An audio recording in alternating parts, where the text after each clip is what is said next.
ఇంకోటి శంకర్పల్లికి చిన్న రోడ్ ఉండింది 2014 లో దాన్ని 4 లేన్ దాన్ని 2 లేన్ చేసి తర్వాత 4 లేన్ చేస్తా అంటే ఆ మొత్తం 40 కిలోమీటర్స్ ఇచ్చిన భూములు ఎవరు ఉన్నారండి? ఫామ్ హౌలు ఎవరు ఉన్నారు అక్కడ? మొత్తం బీఆర్ఎస్ నాయకులే A to Z. దానికి ఏం సమాధానం చెప్తారు? ఒక చిన్న రోడ్ వేస్తేనే మొత్తం అక్కడ గద్దల్లాగా వాలిపోయి ఆ ఏరియాను కబ్జా చేసుకున్న వాళ్ళు మాకు చెప్తా ఉంటే మాకు ఆశ్చర్యం వేస్తా ఉంది. ఇంకొకటి టైం కావాలి నాకు.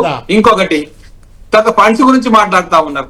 ఆయన తెలియదు కాదు శ్రవణ్ గారు, అన్ని రకాల నాలెడ్జ్ ఉంది, రీసెర్చ్ చేస్తారు.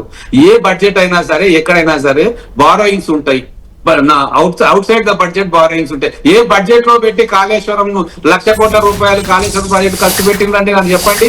ఎక్స్టర్నల్ ఫైనాన్సింగ్ తీసుకోలేదా? కాబట్టి ప్రతి స్టేట్ గానీ ప్రతి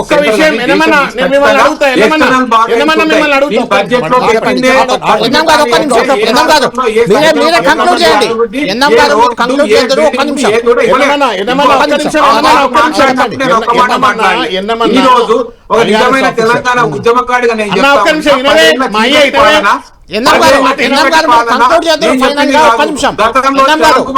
ఎన్ని డిబేట్లలో కేసీఆర్ గారి తుగ్లక్ పరిపాలన గురించి ఎన్ని రకాలుగా బ్రహ్మాండంగా మాట్లాడినో అవన్నీ కూడా మేము విన్నాం, ఇన్స్పైర్ అయినాం, వాటి నుంచి నోట్స్ కూడా తీసుకున్నాం.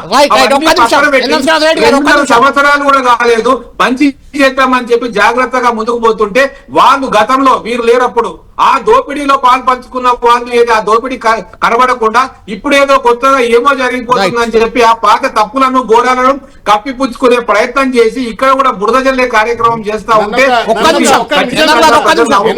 ఇంకొక విషయం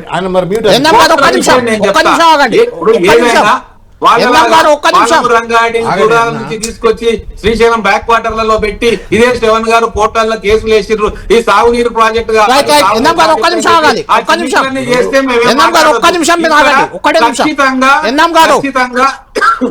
కోర్టుకు చెప్పింది ఏంటి అంటే ఫార్మా సిటీ అనేది ఒక అంతర్భాగం అయిపోతుంది మొత్తం దాంట్లో. ఈ రోజు మేము చెప్తాం 2 లక్షల ఎకరాలు ఎక్కడ అక్వైర్ చేస్తామని ఎవరు చెప్పలేం. ఈ రోజు వారు అక్వైర్ చేసిన 13,500తో పాటు పెరిఫెరల్ గా మొత్తం కలిసి ఒక 30,000 ఎకరాలు మాత్రమే చేస్తాం.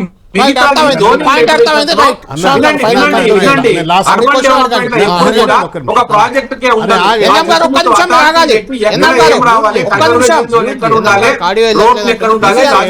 ఉండాలి,